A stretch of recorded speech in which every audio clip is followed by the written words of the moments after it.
Hi hello ನಮಸ್ತೆ. Welcome to motivational channel. ನಾನು ನಿಮ್ಮ ಯಶು ಆರ್. ಸ್ನೇಹಿತರೆ, ಇವತ್ತಿನ ಟಾಪಿಕ್ ಬಂದು ಮೂಡ್ ಸ್ವಿಂಗ್ಸ್.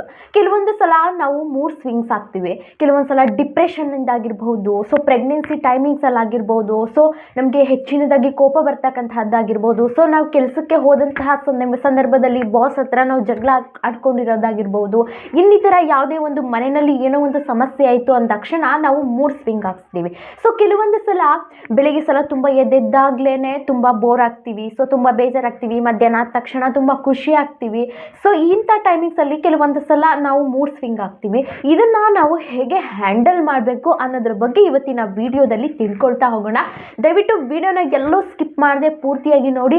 ಹಾಗೆ ನನ್ನ ಚಾನಲ್ನ ಸಬ್ಸ್ಕ್ರೈಬ್ ಮಾಡ್ಕೊಂಡು ವಿಡಿಯೋ ನೋಡಿ. ಯಾಕಂದರೆ ಹಾಕ್ತಕ್ಕಂತಹ ವಿಷಯನ ಫ್ರೀಯಾಗಿ ಸಿಗ್ತಿರ್ತಕ್ಕಂತಹ ವಿಷಯನ ಆದಷ್ಟು ಬೇಗ ಕಲೆಕ್ಟ್ ಮಾಡ್ಕೊಳ್ಳಿ. ಯಾಕಂದರೆ ದುಡ್ಡು ಕೊಟ್ಟು ಒಂದು ಪರ್ಚೇಸ್ ಮಾಡ್ತಕ್ಕಂತಹದ್ದಲ್ಲ. ಅಂತಹ ಸಂದರ್ಭನೂ ಸಿಚುವೇಶನ್ ಒಂದೊಂದು ಕ್ರಿಯೇಟ್ ಆಗ್ತಾ ಇದೆ. ಸೊ ಮುಂದೆ ಒಂದು ದಿನ ಸಬ್ಸ್ಕ್ರೈಬ್ ಮಾಡ್ಕೋಬೇಕು ಅಂದರೂ ಕೂಡ ಪೇ ಮಾಡಿ ಸಬ್ಸ್ಕ್ರೈಬ್ ಮಾಡ್ಕೊಳ್ಬೇಕಾಗುತ್ತೆ. ಸೊ ಹಾಗಾಗಿ ಸಬ್ಸ್ಕ್ರೈಬ್ ಮಾಡ್ಕೊಂಡು ವಿಡಿಯೋ ನೋಡಿ, ಕೊನೆ ತನಕ ನೋಡಿ, ಹಾಗೆ ಎಲ್ರಿಗೂ ಕೂಡ ಶೇರ್ ಮಾಡಿ ಅಂತ ಹೇಳ್ತಾ ಲೆಟ್ಸ್ ಗೈಸ್. ಸೊ ಹಾಗಾದರೆ ಈ ಮೂಡ್ ಸ್ವಿಂಗ್ಸ್ ಆದಾಗ ನಾವು ಅಪೋಸಿಟ್ ವ್ಯಕ್ತಿಗೆ ಹೇಗೆ ನಾವು ಹರ್ಟ್ ಮಾಡ್ತೀವಿ, ಸಹ ನಮ್ಮ ಮೂಡ್ನು ಕೂಡ ಮಾಡ್ಕೊಳ್ತೀವಿ ಅನ್ನೋದ್ರ ಬಗ್ಗೆ ಹೇಗೆ ಅದನ್ನು ಹ್ಯಾಂಡಲ್ ಮಾಡಬೇಕು ಅದ್ರ ಬಗ್ಗೆ ಒನ್ ಬೈ ಒನ್ ತಿಳ್ಕೊಳ್ತಾ ಹೋಗೋಣ ಸ್ನೇಹಿತರೆ. ಯಾಕಂದರೆ ನಮಗೆ ಒಬ್ಬರಿಗೆ ಹರ್ಟ್ ಮಾಡಿದಾಗ ಅಥವಾ ನಮಗೆ ಅವ್ರು ಬೇಜಾರು ಮಾಡಿದಾಗ ನಮ್ಮ ಆಸ್ ಯೂಶುವಲಿ ಒಂದು ಮೂಡ್ ಏನಿರುತ್ತೆ, ತುಂಬ ಕೋಪ ಬಂದಿರುತ್ತೆ. ಸೊ ಅವ್ರ ಹತ್ರ ಕಿರ್ಚಾಡಬೇಕು, ಅವರಿಗೆ ಹರ್ಟ್ ಮಾಡಬೇಕು. ಕೆಲವೊಂದು ಸಂದರ್ಭದಲ್ಲಿ ಒಂದು ಅವಾಚ್ಯ ಶಬ್ದಗಳಿಂದ ನಾವು ಮಾತಾಡ್ತಾ ಇರ್ತೀವಿ. ಈ ಸಂದರ್ಭಗಳಲ್ಲಿ ನಾವು ಸಂಬಂಧನ, ಒಂದು ರಿಲೇಷನ್ಶಿಪ್ಪನ್ನು ಹೀಗೆ ಕಳ್ಕೊಡ್ಬಿಡ್ಬೋದು.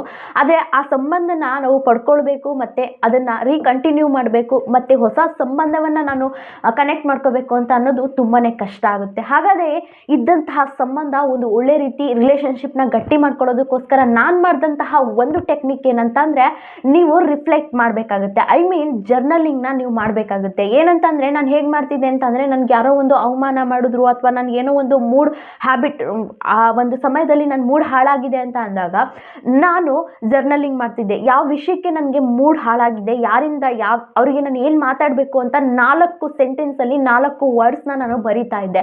ಕೆಲವೊಂದು ಸಲ ನಾನು ಅವ್ರಿಗೆ ಬೈಬೇಕಾ ಅಥವಾ ನಾನು ಯಾವ ವಿಷಯಕ್ಕೆ ನೊಂದ್ಕೊಂಡಿದ್ದೀನಿ ಅಥವಾ ಯಾವ ರೀತಿ ಅವ್ರಿಗೆ ಅರ್ಥ ಮಾಡಿಸ್ಬೇಕು ಅನ್ನೋದನ್ನು 4 ಸೆಂಟೆನ್ಸಲ್ಲಿ ನಾನು ಬರೆದು ಅವ್ರಿಗೆ ಅದನ್ನು 4 ಮಾತು ಬಿಟ್ಟರೆ ನಾನು ಬೇರೆ ಏನು ಹೇಳ್ತಾ ಇರಲಿಲ್ಲ.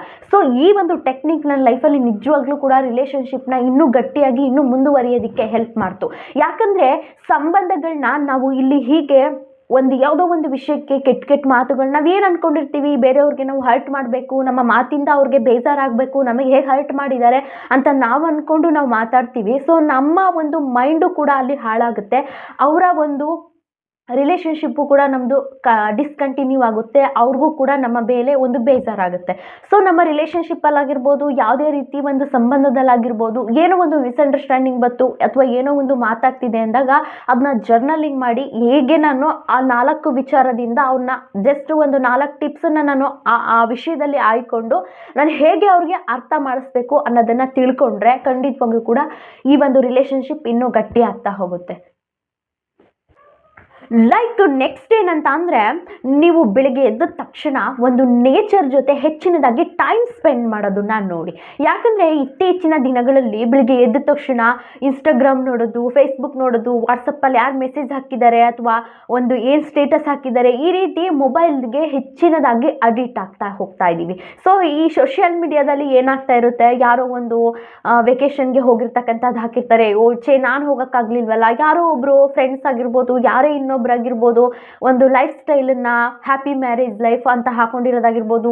ನಾನು ಒಬ್ಬಂಟಿಯಾಗಿದ್ದೀನಿ, ಯಾರೋ ಒಂದು ಬ್ರ್ಯಾಂಡೆಡ್ ವಸ್ತುನ ತೊಗೊಂಡ್ರು, ಐಫೋನ್ ತೊಗೊಂಡ್ರು, ಅದನ್ನು ಸ್ಟೇಟಸ್ಗೆ ಹಾಕಿದ್ರು, ಅದನ್ನು ನೋಡೋದು, ನನಗೆ ಈ ಥರ ಆಗಲಿಲ್ವಲ್ಲ. ಕೆಲವೊಂದು ಸಲ ಸ್ಯಾಡ್ ಸ್ಟೋರಿನ ಹಾಕೊಂಡಿರ್ತಾರೆ, ಅದನ್ನು ನೋಡ್ತಕ್ಕಂಥದ್ದು. ಒಂದನ್ನು ಹೇಳ್ತೀನಿ, ನಿಜವಾಗ್ಲೂ ಕೂಡ ಈ ಸೋಷಿಯಲ್ ಮೀಡಿಯಾದಲ್ಲಿ ಬರ್ತಕ್ಕಂಥದ್ದು ಯಾವುದೂ ಕೂಡ ಸತ್ಯ ಅಲ್ಲ. ಯಾಕಂದರೆ ನಾನು ತುಂಬ ಜನನ ರಿಯಲ್ ಆಗಿ ನೋಡಿದ್ದೀನಿ. ಸೈಂಟಿಸ್ಟ್ ಹತ್ರ ಬರ್ತಾ ಇರ್ತಾರೆ, ತುಂಬ ಹ್ಯಾಪಿಯಾಗಿ ಗಂಡ ಹೆಂಡತಿ ಇಬ್ಬರು ಕೂಡ ಸ್ಟೇಟಸ್ ಹಾಕೊಂಡಿರ್ತಾರೆ, ನನಗೆ ಇವ್ರ ಜೊತೆ ಇರಲಿಕ್ಕೆ ಆಗ್ತಿಲ್ಲ, ನನಗೆ ಇವ್ರ ಜೊತೆ ಸಂಸಾರ ಮಾಡ್ಲಿಕ್ಕೆ ಆಗ್ತಿಲ್ಲ, ದಯವಿಟ್ಟು ನನಗೆ ಡಿವೋರ್ಸ್ ಬೇಕು ಅಂತ ಬಂದಿರತಕ್ಕಂತಹ ಕೇಸ್ಗಳನ್ನ ನಾನು ಅಟ್ ಎ ಟೈಮ್ ನಿಜವಾಗ್ಲೂ ಕೂಡ ನೋಡಿದ್ದೀನಿ. ಯಾಕಂದರೆ ಯಾರು ಕೂಡ ಖುಷಿಯಾಗಿರೋದನ್ನ ಸ್ಟೇಟಸ್ಗೆ ಹಾಕೊಳ್ತಾರೆ ಹೊರತು ದುಃಖನ ಯಾರು ಕೂಡ ಹಾಕೊಳ್ಳಲ್ಲ.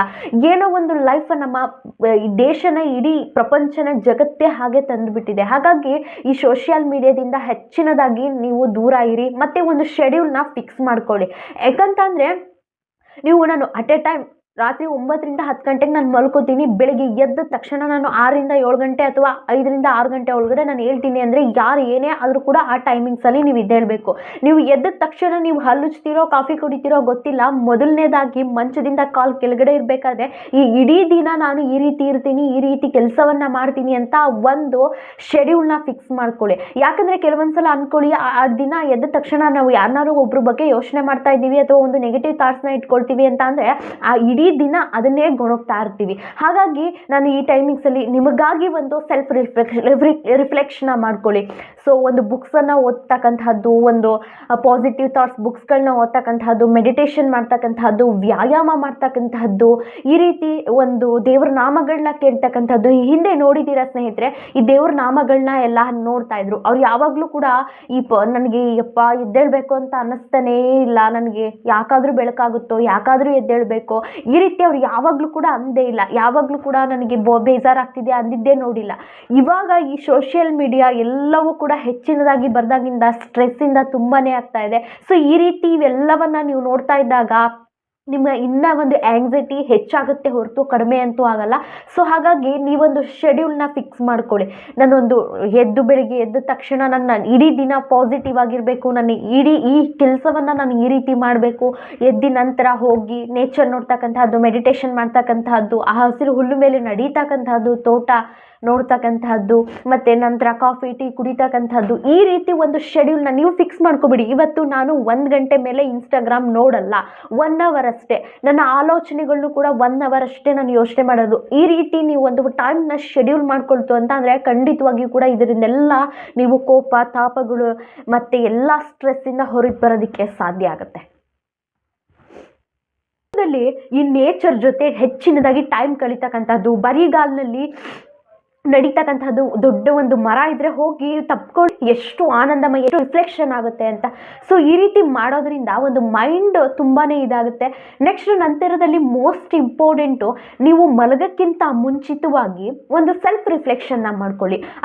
ನೆಗೆಟಿವ್ ಥಾಟ್ಸ್ನ ಯೋಚನೆ ಮಾಡ್ತಕ್ಕಂಥದ್ದು, ಲೈಫಲ್ಲಿ ನನಗೆ ಅದಾಗಲಿಲ್ಲ ಇದಾಗಲಿಲ್ಲ ಆಲೋಚನೆ ಮಾಡ್ತಕ್ಕಂಥದ್ದು, ನಾನು ಅದೇ ಮನೆ ಕಟ್ಟಲಿಲ್ಲ, ಈ ಫೋನ್ ತೊಗೊಳ್ಲಿಲ್ಲ, ಕಾರ್ ತೊಗೊಳ್ಲಿಲ್ಲ, ಅವ್ರು ಹಾಕಿದ್ದಾರೆ, ನಾನು ಹೇಗಿದ್ದೀನಿ, ಇನ್ನು ಇಲ್ಲೇ ಇದ್ದೀನಿ, ಈ ರೀತಿ ಯೋಚನೆ ಮಾಡೋದನ್ನು ಬಿಟ್ಟು ಮುಂದೆ ನಾನು ಇರ್ತಕ್ಕಂಥ ಕ್ಷೇತ್ರ ಯಾವುದಿದೆ ಅದರಲ್ಲಿ ನಾನು ಹೇಗೆ ಕೆಲಸ ಮಾಡಬೇಕು, ಅದನ್ನು ನಾನು ಯಾವ ಸೋರ್ಸನ್ನು ನಾನು ಏನು ನಾಲೆಡ್ಜ್ ತೊಗೋಬೇಕು, ಸೊ ನಾಳೆ ಎದ್ದು ನನ್ನ ಕೆಲಸ ಏನಿದೆ, ಸೊ ಈ ರೀತಿ ಒಂದು ನನ್ನ ಲೈಫನ್ನು ಕೊಟ್ಟಿದ್ದಂತಹ ಭಗವಂತ ಇಂಥ ಒಂದು ಒಳ್ಳೆ, ನಿಮ್ಮ ಮನೆಯಲ್ಲಿ ಇವತ್ತು ಚೆನ್ನಾಗಿ ಅಡುಗೆ ಮಾಡಿದ್ದೀರಾ, ಅವ್ರಿಗೆ ಒಂದು ಥ್ಯಾಂಕ್ಸ್ ಹೇಳಿ, ಇಂಥ ಒಂದು ಫ್ಯಾಮಿಲಿ ಸಿಕ್ಕಿದೆಯಾ ಥ್ಯಾಂಕ್ಸ್ ಹೇಳಿ, ಈ ರೀತಿ ಒಂದು ಪಾಸಿಟಿವ್ ಆಗಿ ಥಿಂಕ್ ಮಾಡಿ. ಯಾಕಂದರೆ ನೀವು ನೋಡ್ಬೋದು ಹಿಂದಿನ ಕಾಲದಲ್ಲಿ ಯಾವಾಗಲೂ ಕೂಡ ನಮಗೆ ಬೇಜಾರಾಗ್ತಿದೆ ಅನ್ನೋದೇ ಇಲ್ಲ. ಯಾಕಂದರೆ ಅವರಲ್ಲೇ ತೊಡಗಿಸ್ಕೊಳ್ತಿದ್ರು. ಇವತ್ತಿನ ಪ್ರಪಂಚ ಹಾಗಲ್ಲ. ಅವ್ರು ಮನೆ ಕಟ್ಟಿಬಿಟ್ಟಿದ್ದಾರೆ, ಬಿಲ್ಡಿಂಗ್ ತೊಗೊಂಡಿದ್ದಾರೆ, ಸೈಟ್ ತೊಗೊಂಡಿದ್ದಾರೆ, ನಾನು ಇನ್ನೂ ಇಲ್ಲೇ ಇದ್ದೀನಿ. ಬದುಕು ಇದ್ದಷ್ಟು, ನಾನು ಹಿಂದಿನ ವಿಡಿಯೋ ಹೇಳಿದಾಗೆ, ನಮಗೆ ಏನು ಕೊಡಬೇಕೋ ಹಿಂದಿನ ಜೀವನದಲ್ಲಿ ನಮಗೆ ಏನಿದೆಯೋ ಅದನ್ನು ನಾವು ಏನು ಮಾಡಿ ಬಂದಿದೆಯೋ ಅದನ್ನು ಆಲ್ರೆಡಿ ಈ ಜನ್ಮದಲ್ಲಿ ನಮಗೆ ಈ ಭಗವಂತ ಕೊಟ್ಟಿದ್ದಾನೆ. ಇಲ್ಲಿ ನಾವು ಏನು ಮಾಡಿ ಹೋಗ್ತೀವೋ ಅದನ್ನು ನಾವು ಮುಂದೆ ಅನುಭವಿಸ್ಬೇಕಾಗುತ್ತೆ. ಭಗವಂತನಲ್ಲಿ ನಾವು ಏನೂ ಕೇಳಬಾರ್ದಂತೆ. ನಿಜವಾಗ್ಲೂ ಇದನ್ನು ನೆನಪಿಟ್ಕೊಳ್ಳಿ. ಯಾಕಂದರೆ ನಾವು ಏನು ಮಾಡಿದೆಯೋ ಅದನ್ನು ಪಾಪ ಅಂತಾರೆ, ಕರ್ಮ ಅಂತಾರೆ, ಅಥವಾ ನೀನು ಮಾಡಿರ್ತಕ್ಕಂತಹ ಕೆಟ್ಟದ್ದು ಒಳ್ಳೆಯದು ಅಂತಾರೆ. ಅದನ್ನು ನೀನು ಹೀಗೆ ಮಾಡಬೇಕು, ಇದನ್ನೇ ಮಾಡಬೇಕು, ಎಲ್ಲ ಆತ್ಮ ಜೊತೆ ಓಪನ್ ಅಪ್ ಆಗಿ ನಾವು ಆಲ್ರೆಡಿ ಬಂದಾಗಿದೆ. ಅದನ್ನು ಭಗವಂತ ಇದ್ದಷ್ಟಕ್ಕೆ ನಾನು 4 ಜನಕ್ಕೆ ಸಹಾಯ ಮಾಡ್ತೀನಿ, ಈ ಜನ್ಮದಲ್ಲಾದರೂ ನನಗೆ ಒಂದು ಒಳ್ಳೆ ನಡೆ, ಒಂದು ಒಳ್ಳೆ ರೀತಿ, ಇಂಥ ಒಂದು ಫ್ಯಾಮಿಲಿ, ಆರೋಗ್ಯವನ್ನು ಕೊಟ್ಟಿದ್ಯಾ, 2 ಕಣ್ಣನ್ನು ಕೊಟ್ಟಿದ್ಯಾ, ಕಿವಿನ ಕೊಟ್ಟಿದ್ಯಾ, ಒಳ್ಳೆ ಅತ್ಯದ್ಭುತವಂಥ ಆರೋಗ್ಯವನ್ನು ಕೊಟ್ಟಿದ್ದೀರಾ. ಸ್ನೇಹಿತರೆ ನೋಡಿದ್ದೀರಾ, ಎಷ್ಟೋ ಜನ ಕಣ್ಣಿಲ್ಲದೆ ಜೀವನ ಮಾಡ್ತಿದ್ದಾರೆ, ಕಾಲಿಲ್ಲದೆ ಜೀವನ ಮಾಡ್ತಿದ್ದಾರೆ. ಹೊಟ್ಟೆಗೆ ಯಾಕೆ ಒಂದು ತುತ್ತು ಊಟಕ್ಕೂ ಕೂಡ ತುಂಬ ಕಷ್ಟಪಡ್ತಿದ್ದಾರೆ. ಸೊ ಇಂಥ ಪ್ರಪಂಚದಲ್ಲಿ ನಮಗಿದ್ದಂತಹ ಜೀವನವೇ ನೆಮ್ಮದಿ ಅಂತ ಒಂದು ಪಾಸಿಟಿವಿಟಿಯಾಗಿ ನಿಮ್ಮ ಒಂದು ಸೆಲ್ಫ್ ರಿಫ್ಲೆಕ್ಷನ್, ನಿಮಗೆ ನೀವು ಒಂದು ಒಳ್ಳೆಯ ಸೆಲ್ಫ್ ರಿಫ್ಲೆಕ್ಷನ್ನ ಕೊಟ್ಕೊಂಡು ಬರೋದ್ರಿಂದ ಖಂಡಿತವಾಗಿಯೂ ಕೂಡ ಈ ಮೂಡ್ ಸ್ವಿಂಗ್ಸಿಂದ ಹೊರಗಡೆ ಬರ್ಬೋದು. ಇಷ್ಟನ್ನ ನಿಮ್ಮ ಲೈಫಲ್ಲಿ ನೀವು ಅಲಪ್ ಮಾಡಿಕೊಂಡ್ರೆ ಖಂಡಿತವಾಗಿಯೂ ಕೂಡ ಈ ಮೂಡ್ ಸ್ವಿಂಗ್ಸಿಂದ ಹೊರಗಡೆ ಬರಬಹುದು ಆ್ಯಂಡ್ ಹ್ಯಾಂಡಲ್ ಮಾಡಬಹುದು ಅನ್ನೋದು ನನ್ನ ಭಾವನೆ. ಈ ವಿಡಿಯೋ ಇಷ್ಟ ಆಗಿದ್ರೆ ದಯವಿಟ್ಟು ಒಂದು ಲೈಕ್ ಆ್ಯಂಡ್ ಶೇರ್ ಎಲ್ರಿಗೂ ಕೂಡ ಶೇರ್ ಮಾಡಿ, ಹಾಗೆ ಸಬ್ಸ್ಕ್ರೈಬ್ ಮಾಡ್ಕೊಳ್ಳಿ ಅಂತ ಹೇಳ್ತಾ ನೆಕ್ಸ್ಟ್ ವಿಡಿಯೋದಲ್ಲಿ ನೆಕ್ಸ್ಟ್ ಟಾಪಿಕ್ನ ತರ್ತೀನಿ. ಅಲ್ಲಿವರೆಗೂ ನಮಸ್ತೆ.